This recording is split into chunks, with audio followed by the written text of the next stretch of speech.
Pada zaman dahulu, dikisahkan ada seorang raja yang kufur bernama Dikianus. Ia merupakan pemimpin yang zalim dan otoriter. Merasa dirinya paling kuat dan berkuasa layaknya Tuhan. Ia memberlakukan aturan yang tak boleh dilanggar oleh siapapun. Di antara aturannya, terdapat aturan yang berisi bahwa tak ada satupun rakyat yang boleh menyembah Tuhan selain Raja Dikianus. Karena kezoliman Raja Dikianus, tak seorang pun dari rakyat yang melanggar aturan tersebut. Mereka semua tunduk pada raja.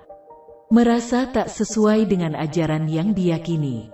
Ada 7 orang pemuda yang tak mau menyembah raja. Mereka tetap pada keyakinannya bahwa Allah yang Maha Esa adalah satu-satunya Tuhan yang pantas disembah. Raja Dikianus mengetahui bahwa ke-7 pemuda tersebut tetap pada beriman kepada Allah dan tidak menyembahnya. Ke-7 pemuda tersebut disuruh menghadap raja. Mereka ditawari berbagai hal bernilai seperti kekuasaan, jabatan, dan wanita-wanita paling cantik di negeri itu. Karena keyakinan hatinya yang teguh, mereka menolak tawaran raja dan tetap memegang teguh tauhidnya. Tiada yang disembah kecuali Allah. Jawaban mereka semakin membuat marah Raja Dikianus. Ia mengancam bahwa ke-7 pemuda tersebut akan dihukum dalam beberapa hari jika tetap tak mau menyembah raja.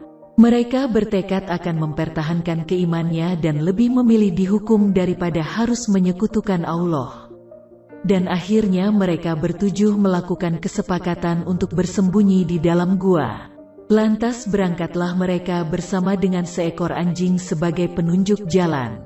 Setelah sampai di dalam gua, mereka beristirahat dan tertidur karena kelelahan, sementara si anjing berjaga di pintu gua. Raja yang marah kemudian memerintahkan para pengawal kerajaan untuk mencari pemuda-pemuda pembangkang itu, namun mereka gagal untuk mencarinya. Waktu terus berlalu, zaman berganti, kerajaan yang dulu telah tergantikan dengan kerajaan yang bebas dalam menjalankan keyakinan rakyatnya.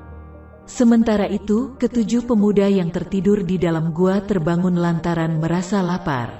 Kemudian mereka mulai saling bertanya tentang berapa lama mereka tertidur. Salah seorang dari mereka menjawab mungkin setengah jam dan yang lainnya menjawab 1 jam. Tak ada yang tahu berapa lama tepatnya mereka tertidur.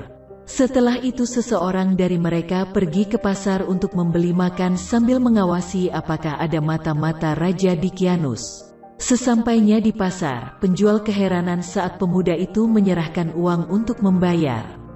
Dibawanya pemuda itu ke hadapan raja yang soleh. Setelah menceritakan siapa ia sebenarnya, pemuda tadi dipeluk oleh raja yang soleh yang menangis haru. Kemudian raja menceritakan bahwa Raja Dikianus telah wafat 309 tahun yang lalu. Sungguh pernyataan yang membuat kaget pemuda tadi. Ia tak menyangka mereka telah tertidur selama 309 tahun. Raja yang soleh lantas menjemput pemuda-pemuda yang masih berada di dalam gua. Mereka ditawarkan untuk tinggal di dalam istana, namun mereka menolak dan memilih tinggal di dalam gua. Dan mereka pun akhirnya kembali tinggal di dalam gua bersama teman-temannya yang sudah menunggu lama di dalam gua tersebut. Tak berapa lama kemudian sang raja yang soleh itu memerintahkan para pengawalnya untuk kembali ke gua yang ditinggali ke-7 pemuda beserta anjing yang menjaga mereka di mulut gua tempat mereka tinggal. Dan alangkah terkejutnya para pengawal kerajaan sudah mendapati ke-7 pemuda tersebut dan juga anjing penjaganya sudah dalam keadaan wafat. Mereka pun akhirnya wafat dalam iman yang teguh kepada Allah untuk selama-lamanya. Terima kasih sudah menyaksikan video ini.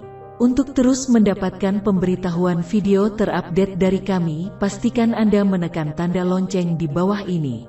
Semoga Anda semua terhibur dengan konten-konten yang kami sajikan di channel kami.